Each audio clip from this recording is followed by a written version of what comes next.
Hello everyone, welcome to my channel simplify with Aditi Roya. आज की video में हम शुरू करेंगे आप लोग की ज्योग्राफी बुक्स का first chapter, that is resources and development. सबसे पहले हम समझेंगे कि रिसोर्स कहते किसे हैं, what exactly is a resource, then resource को कैसे क्लासिफाई करा जा सकता है। सो 4 टाइप्स की क्लासिफिकेशन हम डिस्कस करेंगे and then finally we will discuss the concept of sustainable development and resource planning कि सस्टेनेबल डेवलपमेंट क्या है, उसकी ज़रूरत क्यों पड़ती है, and then what is resource planning और रिसोर्स प्लानिंग कैसे करी जा सकती है। Let's start. Also keep your geography NCERTs ready with you. In case you don't have it, I will add a link to the PDF of Geography NCERT in the description. So please download it from there and get started with the video. So let us start. सबसे पहले शुरू करते हैं हमारा discussion by understanding what actually a resource means. बहुत simple सी definition है resource की, बुक में पैराग्राफ में दी हुई है, थोड़ा कॉम्प्लिकेटेड लगता है। So we will break the definition into certain parts, we will break it into 5 parts and then we'll understand it and learn it. अब हर वो चीज़ जो हमें नेचर से मिली है, everything that is given to us by nature, then which is of some use to humans, यानी कि वो ह्यूमंस के कुछ भी काम की है, provided it is technologically accessible, यानी कि humans have the appropriate technology to use it, then it is culturally acceptable, यानी कि हमारा कल्चर उसके यूज के अगेंस्ट नहीं है, and it is economically feasible, यानी अगर उसको हम यूज करें तो इसका यूज इज प्रॉफिटेबल ऑल्सो। तो हर वो चीज़ जो ये सारे क्राइटेरियाज फुलफिल करती है उसे हम रिसोर्स कहते हैं। Very simple.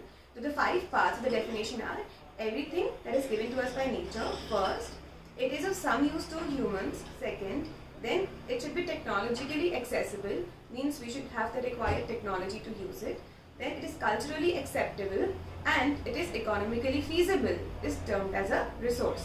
feasible की जगह profitable word भी use कर सकते हो for the time being, though feasible is a better word. अभी resources हमें nature से मिलते तो हैं, but जिस form में हमें nature से मिलते हैं they are not in the usable form. Like wood we get from nature. अब वो wood हमारे डायरेक्टली कोई काम की नहीं है unless we know how to convert it और unless we know how to use it. What exactly makes a resource usable is कि जब उस पर टेक्नोलॉजी, स्किल या फिर एक नॉलेज, एक एक्सपर्टीज लगाई जाए, that is what makes a resource useful.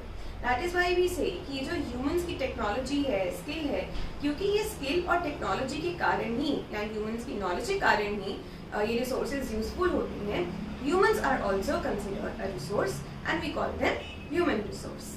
Now let us discuss the classification of resources. In resources को हम किस basis पे classify कर सकते हैं? The first basis for classification of resources is classification which is done on the basis of origin. कि वो resources originate ही कहाँ से हुई हैं, and इस basis पे resources can be classified into biotic and abiotic. Biotic resources are those which are composed of living things, जो कि biosphere से the living component of the earth वहाँ से हम obtain करते हैं. They have life in them, जैसे चाहे plants हों, fishes हों या human beings हों, all of them are considered biotic resources. Then the next category is abiotic resources. Abiotic resources are the ones which are composed of non-living things, जो कि non-living हैं and उनमें life exist नहीं करती, like rocks और minerals और metals, इनको हम abiotic resources में classify करते हैं. Next, on the basis of exhaustibility, resources can be classified into renewable resources and non-renewable resources. ये वाली classification हमने previous classes में भी पढ़ी है, बहुत simple classification है. Renewable resources, as the name suggests, वो resources हैं जो कि renew करे जा सकते हैं, यानी कि लिमिटेड क्वांटिटीज में अवेलेबल नहीं है और आराम से हम इनको रिन्यू और रिप्लेनिश कर सकते हैं. जैसे like solar energy, it is not available to us in limited quantities, hydro सुबह मिल जाती है, या फिर विंड एनर्जी है, हवा चलती ही रहती है sometimes. So this wind energy और solar energy, these are the examples of renewable resources because ये limited quantities में अवेलेबल नहीं है. And that is why renewable resources are also called inexhaustible resources. वो resources जो कि जल्दी से exhaust या खत्म होने वाले नहीं हैं. Then the next category is the non-renewable resources.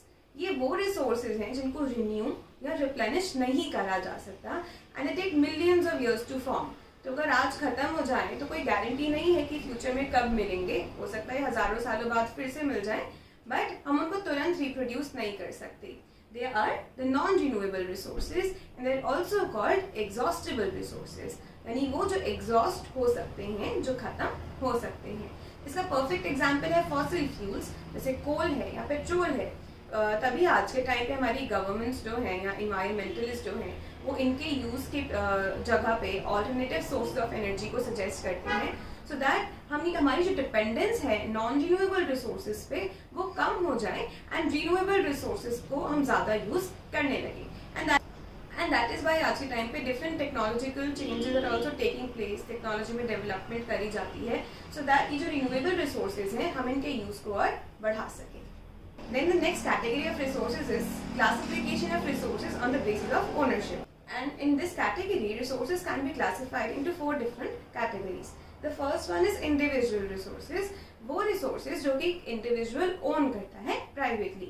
For example, आपका मोबाइल फोन, आपकी बुक्स या फिर आपका घर, आपकी गाड़ी, ये सारी चीज़ें privately owned resources हैं जिन्हें हम individual resources कहते हैं. No other person can claim them. Then the second category is community owned resources.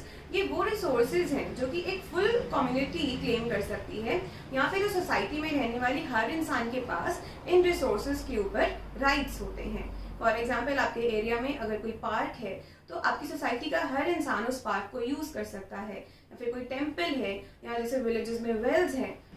Therefore उस टाइप के रिसोर्सेज, चाहे वो वेल्स हों, टेम्पल्स हों या पब्लिक पार्क्स हों, उन पे कोई एक सिंगल इंडिविजुअल क्लेम नहीं कर सकता और उस सोसाइटी में रहने वाला हर इंसान उनको फ्रीली यूज कर सकता है। That is why they are termed as community owned resources. The third category is national resources. National resources वो रिसोर्सेज हैं जो गवर्नमेंट ओन करती है। वैसे तो गवर्नमेंट एक पॉलिटिकल टेरिटरी के अंदर आने वाले हर रिसोर्स को ओन कर सकती है, क्लेम कर सकती है। इसमें वाटर रिसोर्सेज हों, चाहे फॉरेस्ट हों, वाइल्ड लाइफ रिसोर्सेज हों, ये सारे नेशनल रिसोर्सेज में क्लासिफाई करे जाते हैं। ऑल्सो हमारी जो पॉलिटिकल बाउंड्री है, जो टेरिटोरियल एरिया है कोस्ट का, कोस्ट से 12 नॉटिकल माइल्स तक के आगे का जितना भी एरिया होता है वो भी हम नेशनल रिसोर्स में ही कैटेगराइज करते हैं। यानी कि इंडिया के कोस्ट से टुवर्ड्स द सी जितना भी 12 नॉटिकल माइल्स का वो बैंड बनेगा वो सारा हमारा गवर्नमेंट ओन रिसोर्स होगा। इसको 12 नॉटिकल माइल्स भी कहते हैं, otherwise 12 nautical miles it is equal to 22.2 kilometres. तो हो सकता है एग्जाम में 1 मार्क का ये क्वेश्चन आए तो यू शुड नो कि या तो 12 नॉटिकल माइल्स आप लोग का सही आंसर होगा या फिर 22.2 किलोमीटर सही आंसर होगा। तो डिपेंडिंग ऑन जो भी ऑप्शन आप लोग को दिया गया है you will take the correct answer. Then fourth is the international resource. अब इंटरनेशनल रिसोर्सेज वो रिसोर्सेज हैं जिसपे कोई कंट्री का क्लेम नहीं होता, कोई भी एक स्पेसिफिक कंट्री इनको क्लेम नहीं कर सकती। कुछ इंटरनेशनल इंस्टीट्यूशंस हैं जो कि इनको रेगुलेट कर सकते हैं। फॉर एग्जांपल एंटार्क्टिका एक ऐसा कॉन्टिनेंट है जो इसको साइंस कॉन्टिनेंट भी कहा जाता है because it is devoted entirely for the purpose of research. उसको कोई एक कंट्री क्लेम नहीं कर सकती कि हमारा क्लेम एंटार्क्टिका के ऊपर है या फिर एंटार्क्टिका हमारी टेरिटोरियल बाउंड्री का एक पार्ट है।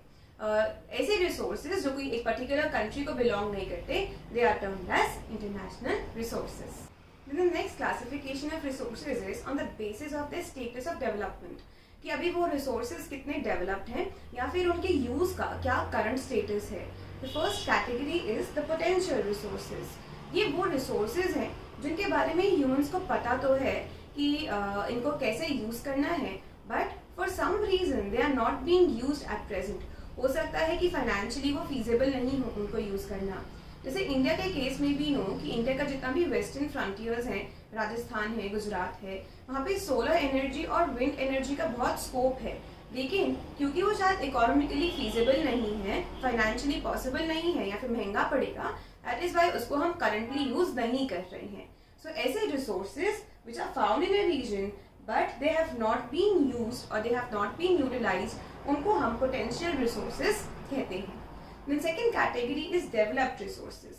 ये वो रिसोर्सेज हैं जिनके बारे में हमें पता भी है, जिनकी क्वांटिटीज और क्वालिटीज का सर्वे हो चुका है, and we also have the technology and the finances to use them, और जिनको अभी करंटली यूज भी करा जा रहा है।